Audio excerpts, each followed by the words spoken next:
Narito na ang mga pinakamalalaking balita sa One North Central Luzon ngayong Huwebes. Isa patay sa aksidente sa Mariveles, Bataan. Mga campaign poster na wala sa tamang lugar, pinagbabaklas ng mga otoridad. Field demo ng libu-libong estudyante nagpabangha sa netizens. At fluvial floats na dinesenyuhan ng samut-saring bulaklak, atraksyon sa Burnham Park. Ito ang GMA Regional TV 1 North Central Luzon. Magandang hapon, ako si Chris Zuniga. Mga kapuso, umpisa natin ang balitaan hinggil sa eleksyon 2025.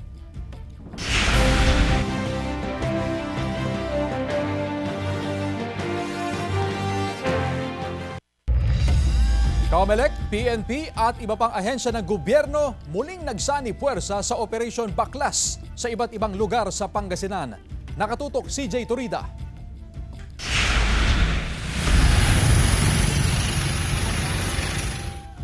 Kinailangan pang umakyat sa truck upang matanggal ang campaign poster na nakasabit sa bubong ng isang gasolinahan sa Dagupan City. Kinailangan din magtulungan ang dalawang kawani ng COMELEC upang maabot at tanggalin ang isa pang campaign poster na inilagay sa poste. Ilan lamang ito sa mga tagpo sa isinagawang Oplan Baklas ng COMELEC, katuwang ang PNP at iba pang ahensya ng gobyerno ngayong araw. Marami pa rin common violation yung nakalagay po sa puno, mga oversize, nakakabit sa mga electric posts. Punteriya ang campaign posters ng mga kandidato sa national position, kabilang ang party list. Pagkatapos ng Oplan Baklas, magsasagawa ng inventaryo ang COMELEC at i-report kung sino at ilan ang unlawful campaign posters na nabaklas. Muling ipinaalala ng COMELEC na bawal maglagay ng campaign posters sa mga puno, poste ng kuryente, utility companies at sa mga public at government-owned facilities. But then nananawagan pa rin tayo na sana sila na mismo yung magsabi sa kanilang mga hinahire na or volunteers na tagalagay na sumunod na lang sa panuntunan natin. Samantala, tiniyak ng Pangasinan Police na may pit silang nakabantay sa anumang banta sa seguridad sa probinsya sa darating na eleksyon. So far naman ang probinsya natin sa generally peaceful. Nakita niyo naman siguro kaliwat kanan yung ating pagkandak ng COMELEC checkpoint. Nakakalat ang ating mga kapulisan. Muling magsasagawa ng Oplan Baklas sa Abril kapag nag-umpisa na ang campaign period ng mga local aspirant. Kasama si Jing Dakanay, CJ Turida, One North Central Luzon. Isang patay habang tatlo ang sugatan matapos na bumangga ang isang motorsiklo sa kasalubong na tricycle at kulong-kulong sa Mariveles, Bataan noong linggo. Ayon sa pulisya, nakainom ang driver ng motorsiklo bago ito bumangga sa tricycle at kolong-kolong. Nasawi sa insidente ang driver ng kolong-kolong habang sugatan naman ang driver ng motorsiklo, driver ng tricycle at isang pasahero nito. Inihanda ng kaukulang kasong isasampa laban sa driver ng motorsiklo. Wala pa siyang pahayag. Talaga po kami alam. Tinawagan lang po ako nitong anak na bunso. Sabi nga po, wala na si Papa. Tapos nagulat na lang ako yun. Ganito na yung abutan ko. Mga kalsada na dating pinwestuhan ng Tiangge at food strip sa Dagupan City, binuksan na sa mga motorista. May live report si CJ Turida. CJ? Chris, exact location natin dito sa Galvan Street, dito sa lungsod ng Dagupan. At magkikita natin sa aking likuran na maayos naman ang daloy ng trapiko sa mga oras na ito, mga kapuso. Umaga noong Lunes nang buksan ng kalsada para sa mga pumapasadang jeep matapos ang ilang buwan na operasyon ng Baratillo. Kasabay nito ang pagbubukas din ng Zamora Street doon sa kabila kung saan pumwesto naman ang food strip. Chris, nakausap natin kanina si Dagupan City Post Chief Arvin Dicano at sinabing hindi muna pinadadaan ang mga sasakyan patungong Eastern Barangay sa bahagi ng Zamora Street dahil sa ginagawang kalsada at drainage system sa may Gomez Street. Kaya ang mga jeep na biyaheng Salisay, mga jeep na biyaheng Tibang, yung mga papuntang Mangin at pati ang mga papuntang Bunuan ay dumadaan dito sa Galvan Street palabas, diretso sa Perez Boulevard. Samantala, Chris, mga kapuso, dahil sa pagbubukas ng dalawang kalsada, nagsibalikan din ang mga ambulant vendor. Pero ayon sa Poso, manageable naman ang mga ito. Wala pang tiyak na araw kung kailan muling pwedeng dumaan ang mga jeep sa Zamora Street. Chris, tiniyak ng pamunuan ng Public Order and Safety Office o POSO na maigpit silang magbabantay sa mga kakalsadahan upang matiyak na maayos ang lagay ng trapiko dito sa lungsod ng Dagupan. Balik sa iyo, Chris. Maraming salamat, CJ Torida. Ilang pangunahing kalsada sa Mangaldan, Pangasinan naman ang isasara bukas, February 28, upang bigyang daan ang Grand Civic Parade. May ulat si Jeric Pasilyao. Alas 7:30 ng umaga bukas, magsisimula ang Grand Civic Parade na bahagi ng pagdiriwang ng Pindang Festival 2025 sa Mangaldan, Pangasinan. Hinggil dito, tiniyak ng Public Order and Safety Office o POSO ang maayos na traffic rerouting plan para sa mga motoristang dadaan sa Central Business District ng bayan. Nagbigay na kami ng abiso nang sa ganun bukas hindi na sila maantala at iiwas sa traffic dito, lalong-lalo dito sa may Rizal Avenue. Alas 6:30 ng umaga ang assembly time sa Municipal Plaza ng iba't ibang grupo na lalahok sa aktibidad. Magsisimula ang parada sa harapan ng Municipal Hall Building, didiretso sa J. Jimenez Street patungo sa P.D. Guzman Street hanggang sa makarating sa Mangaldan National High School kung saan isasagawa naman ang Drum and Bugle Exhibition. Kasama po rito ang lokal na PNP Mangaldan. Kasama natin sa pagmamantini ng trapiko bukas. Ang Pindang Festival ay taunang pagdiriwang na nagpapakita ng mayamang kultura at kasaysayan ng Mangaldan, partikular na ang kanilang kilalang produkto na pindang.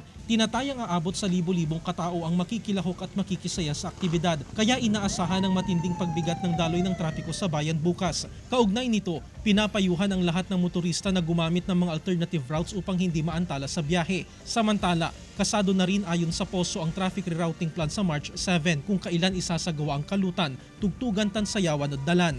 Inaasahang aabot sa 13 stages ng bandang itatayo sa Central Business District bilang bahagi ng masayang selebrasyon ng Pindang Festival 2025.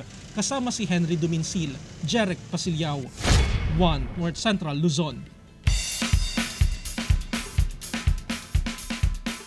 Matapos ang masayang panagbanga Grand Float Parade sa Baguio City noong linggo, naging makulay naman kaninang umaga ang pamosong Burnham Lake sa isinagawang 4th Panagbanga Fluvial Parade. Ang mga kalahok na bangka, pinalamutian ng makukulay na bulaklak kung saan sumasalamin sa mga disenyo ang mayamang flower industry ng Cordillera. Ang Burnham Lake, na isang tanyag na outdoor landmarks ng Baguio City, ay nagsilbing lugar para sa isang makulay at masayang selebrasyon ng kultura at tradisyon.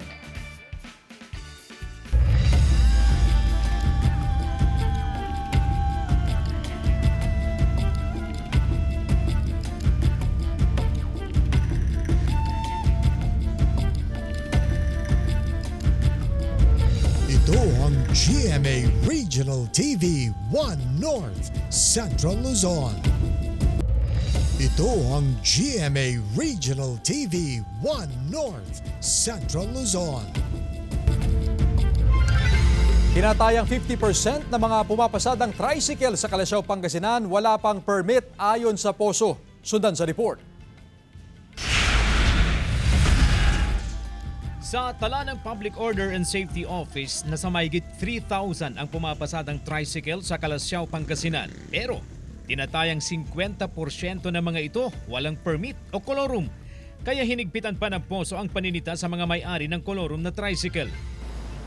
Araw-araw nagsisita po kami. Maliban lang po sa Market Depot, Lunes, saka Monday, saka Thursday. Mula Enero, umaabot na raw sa 80 ang nasisita ng mga enforcer at pinagmulta. Ang dahilan daw ng iba, hindi sila pumapasada kundi ginagamit lang daw ang tricycle na panghatid sa kanilang mga anak sa paaralan. Rason nila ganun, mamaya makikita mo, andyan din, nagpipick up din ng pasero po.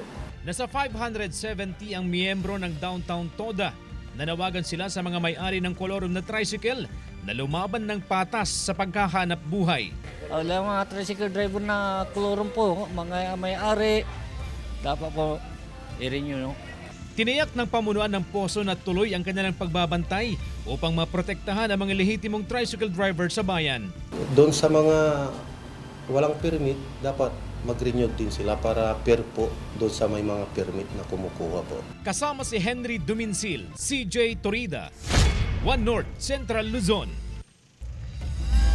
Timbog sa buy-bust operation noong Lunes ang isang house painter na si Mark Ian Salazar Cabangon alias Noel, 43 anyos, residente ng Barangay Zone 4, Rosales, Pangasinan. Nakuha sa kanya ang hinihinalang shabu na may timbang na 52.12 grams at may street value na mahigit sa 300,000 pesos. Nakuha rin sa kanya ang isang improvised caliber 22 na may isang bala. Naharap sa patong-patong na kaso ang suspect na wala pang pahayag. Matagal na rin minamanmanan nitong ating arrested suspect. So, in-under surveillance natin. So, at least ngayon nagresulta sa pagkaka-aresto niya. Pagtaas ng honorarium ng mga magsisilbi sa 2025 midterm elections, ikinatuwa ng mga guro sa Pangasinan. Sundan sa report. 25 years ng guro si Ginang Elizabeth Zareno ng West Central Elementary School 1 sa Dagupan City. 10 beses na raw siyang nagsilbi bilang miyembro ng Electoral Board. Muli siyang magsiserve sa 2025 midterm elections. Ayon kay Teacher Elizabeth, tumanggap siya ng 5,000 pesos na honorarium noong una siyang mag-serve sa eleksyon. Ikinatuwa niya ang pagtaas ng kanilang honorarium sa darating na eleksyon. Siyempre, yung aming integridad bilang isang teacher, yung honesty sa pag-serve sa eleksyon. Noong 2022 elections, tumanggap ng 9,000 pesos na honorarium si Teacher Myla ng parehong paaralan. Malaking tulong daw ang pagtaas ng kanilang honorarium. Alam naman natin pag election po, talagang ano po yan, pagod, puyat ang inyong karami dyan. Opo, yun po sir. Pero sulit naman po okay naman po yung pagsisilbi sa election po sir. Mula sa 9 to 10,000 pesos noong 2022 elections, pumalo na sa 11 to 12,000 pesos ang matatanggap na honoraria ng mga magsisilbing electoral board, 12,000 sa chairman at 11,000 sa poll clerk at third member. Bukod pa dyan ang ibibigay na 2,000 pesos training allowance. Sa Dagupan City, mahigit 9,000 ang poll workers, kabilang dyan ang mga miyembro ng electoral board, support staff at technical support staff. Dahil mas mahaba po yung voting hours kasi kung matatandaan natin, magsasagawa po tayo ng early voting hours para sa senior citizen PWD Buntis. Nakatagda ang eleksyon sa May 12, 2025 na magsisimula ng alas 5 ng umaga at magtatapos ng alas 7 ng gabi. Kasama si Jing Dakanay, CJ Torida, One North, Central Luzon.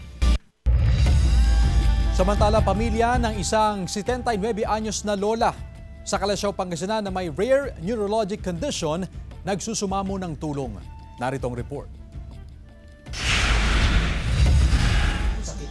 Nagsusumamo ng tulong ang pamilya ng 79 na taong gulang na lola mula sa Barangay San Miguel, Kalasyaw, Pangasinan. Nakasalukuyang nagpapagamot dahil sa bihirang kondisyon sa utak na tinatawag na Osmotic Demyelination Syndrome o ODS. Kwento ng apo ni Lola Perla na si Christine, halos isang buwan nang nakaratay sa ospital ang kanyang lola dahil sa rare neurologic condition. Mahina pa rin po wala pa rin pong pagsasalita, hindi pa rin makagalaw, hindi pa nila maitaas yung ulo, yung kamay.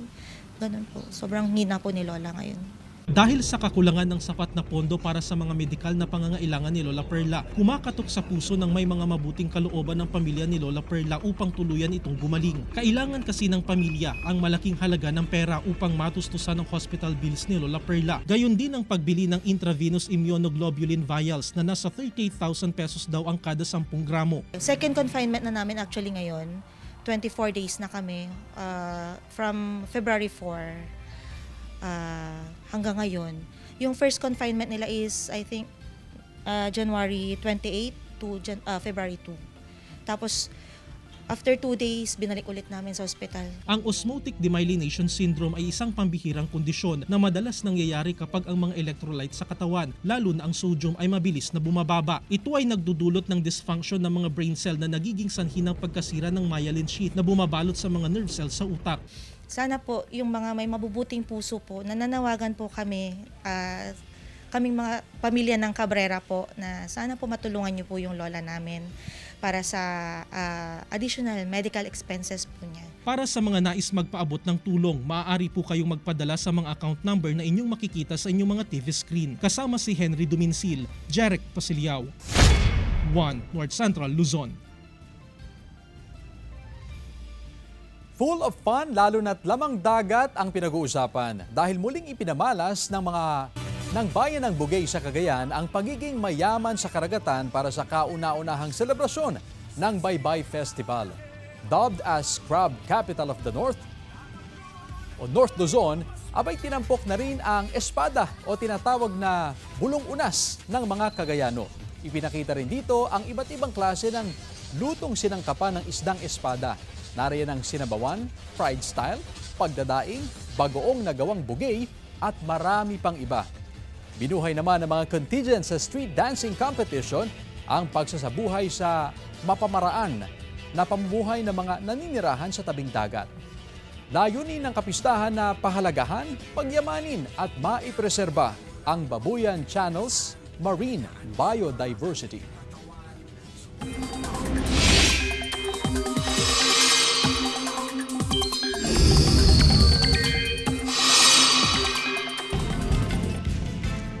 Mga kapuso, patapos na ang buwan ng Pebrero pero walang namamataang sama ng panahon ng pag-asa. Gayunpaman, may tsansa pa rin ng ulan sa ilang lugar sa bansa. Pansamantalang nawala ulit ang epekto ng shear line pero tuloy-tuloy ang pag-iral ng amihan at easterlies. 14.6 degrees Celsius ang naitala kanina sa Baguio City at La Trinidad, Benguet. Sa Tanay Rizal naman, naitala ang 18.3 degrees Celsius. 19 degrees Celsius sa Kasiguran, Aurora at 19.3 degrees Celsius sa Abukay, Bataan. Base naman sa rainfall forecast ng Metro Weather, mababa ang tsansa ng ulan sa Northern at Central Luzon maliban sa ilang bahagi ng Ilocos provinces. Maging handa pa rin sa posibleng pagbaha o magdulot ng landslide. Posible rin ang ulan sa iba pang bahagi ng bansa.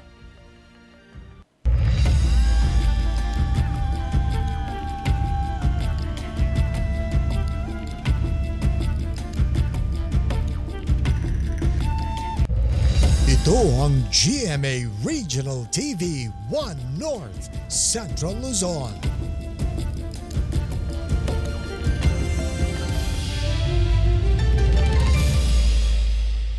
Ito ang GMA Regional TV 1 North Central Luzon.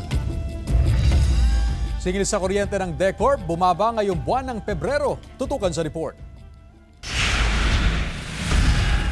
Mula sa mahigit 600 piso na buwan ng singil sa kuryente ni Aling Esther, bumaba ito ngayong buwan ng Pebrero sa halos 500 piso. Malaking bagay raw para sa kanila ang halos 200 piso na nabawas sa kanilang bill sa kuryente. Pandagdag na raw ito sa pambili ng kanilang makakain. Nung nandito yung mga po ko, diretsyon talaga mataas. Di wala akong magawa. Siyempre, nag-aaral sila. Kami dalawa ni kuya mo, medyo bumaba rin ng konti. Kasi close lahat. Left lang ang ano ko. Saka isang electric pa, wala na. Ayon sa DECORP, bumaba ng 16 centavo per kilowatt hour ang average selling rate ng DECORP ngayong buwan. 9 pesos and 26 centavos ang overall selling rate. Kung tutuusin, tumaas daw ang singil sa generation charge pero dahil ipinag-utos ng Energy Regulatory Commission na magpatupad ng refund sa regulatory reset fee, kaya bumaba ang singil sa kuryente. Kaya yung mga nakolekta na reset fee na naka-embed doon sa aming rates ay pinapa-refund kasi sabi naman ng ERC hindi pa naman tayo nakaka-reset kaya ibalik sa customer. Samantala, inaasahan na ang pagtaas ng demand sa kuryente sa buwan ng Marso. Kasabay nito ang panawagan ng DECORP sa mga electric consumer na maging responsable at magtipid sa konsumo sa kuryente. Kasama si Jing Dakanay, Jasmine Gabriel Galban, 1 North Central Luzon. Kalaboso ang 33 anyos na babae, residente ng Barangay Subol, Asingan, Pangasinan noong Martes. Sa isinagawang buy-bust operation sa Barangay Makhalong, nakuha sa sospek ang 2 sachet na naglalaman ng hinihinalang shabu at mga drug paraphernalia. Ayon sa pulisya, matagal na nagbebenta ng iligal na droga ang sospek. Tumanggi namang magbigay ng pahayag ang sospek. Samantala sa isang engranding field demonstration dance performance, sinimulan ang isang sports event sa Ilocos Region. Naging dagat ng mga kumikislap na ilaw ang nasa 5,000 estudyante ng Mariano Marcos State University. Namangha ang mga nakapanood niyan sa Ferdinand E. Marcos Memorial Stadium. Yan ang road class na pa-welcome sa mga kasaling paaralan sa State Colleges and Universities Athletic Association Regional Games o SQUAA at Philippine Association of State Universities and Colleges Cultural and Arts Festival o PASUC sa Region 1. Nagtapos ang performance sa Human Letters na initials ng paaralan at ng event. Libu-libong trabaho abroad, tampok sa job fair sa Pampanga. DMW nagbabala laban sa illegal recruitment. Silipin sa report. Puno ng pangarap sa buhay ang 25 anyos na si Juan Carlos mula Macabebe, Pampanga.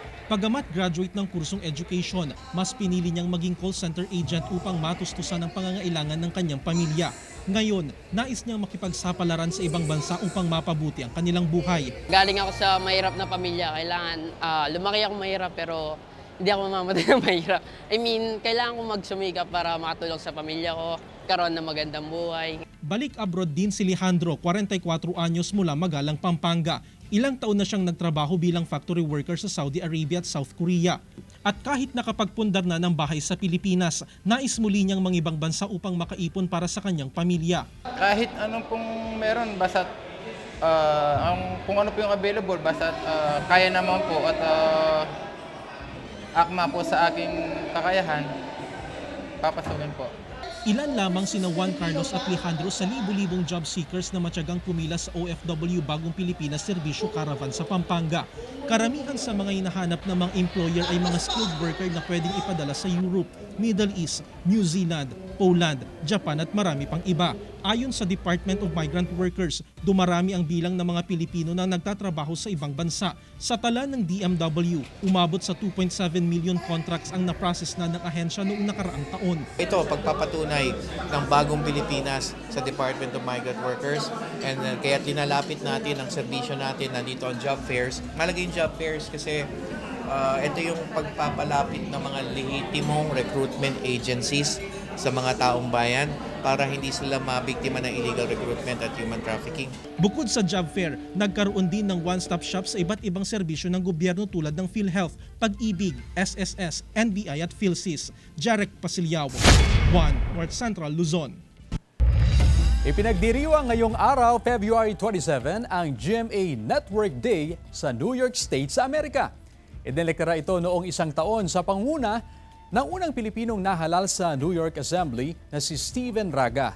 Ngayong 2025 ay ipinagdiriwang din ng GMA Pinoy TV ang ika-20 anibersaryo nito at patuloy na maglilingkod sa overseas Filipinos saan mang sulok ng mundo. Isang maligayang GMA Network Day sa mga kapuso natin sa New York at happy 20th anniversary GMA Pinoy TV. Samantala, mapapanood niyo po ang episode na ito at iba pang pinakahuling lokal na balita sa official website ng GMA Regional TV, www.gmaregionaltv.com.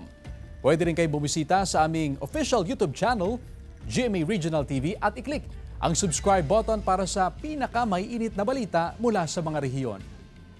Nais din naming pasalamatan ang mga kapuso sa Hilaga at Gitnang Luzon, maging ang mga kapuso natin abroad.